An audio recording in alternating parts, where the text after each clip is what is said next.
જય માતાજી મિત્રો, તો આજે આપણે વિઝિટ માટે આવી ગયા હતા મોટી પીપળી ગામમાં અને એક આપણે દાદાને અહીંયા એક રિઝલ્ટ મળ્યું છે. આપણે પૂછી લઈએ દાદા કે કયા ગામના છે, શેની દવા લીધી હતી અને કેવું રિઝલ્ટ મળ્યું છે.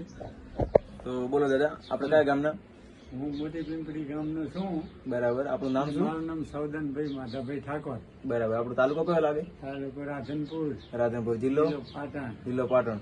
આપણે શેની તકલીફ હતી કહો? મારે ધાધરની તકલીફ હતી 12 મહિના ઉપરની. બરાબર. 12 મહિના દવા લીધી ઘણી પણ નતો મળતું.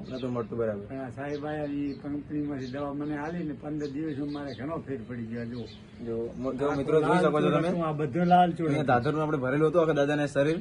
તમે જોઈ શકો છો દાદર કેટલી મોટી છે. આખો લાલ હજી ખાલી 15 દિવસનો કોર્સ કર્યો છે. હાથે લાલ ચૂડ દવા બતાવી દઈએ જુઓ. અને મટી ગઈ બધી. કઈ દવા લીધી તમે? 15 દિવસમાં મટી ગયા 2 ટાઈમ.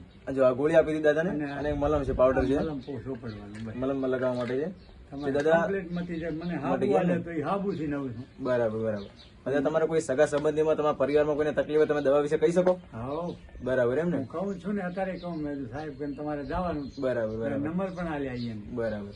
બીજે કોઈને તકલીફ હોય તો આપણે કહેજો ને. આપણી દવા કેવી આડઅસર કે નુકસાન કરે છે? ના, કાંઈ પણ નહીં. કઈ નુકસાન નહીં થયું ને? ના. બસ. તો બીજાને કોઈને હોય તો કહેજો. બરાબર. સારું. તો જય માતાજી મિત્રો, જો તમને પણ આવી કોઈને તમારા પરિવારમાં કે સગા સંબંધીમાં કોઈને દાદર ખરીદવાની જેને જૂની તકલીફ હોય, ના મળતી હોય, તો તમારે કોન્ટેક્ટ કરજો. આપણે સ્ક્રીન ઉપર નંબર આપેલો જ છે. બરાબર. અને અમારો કોન્ટેક્ટ કરો, સંપર્ક કરો. જય માતાજી.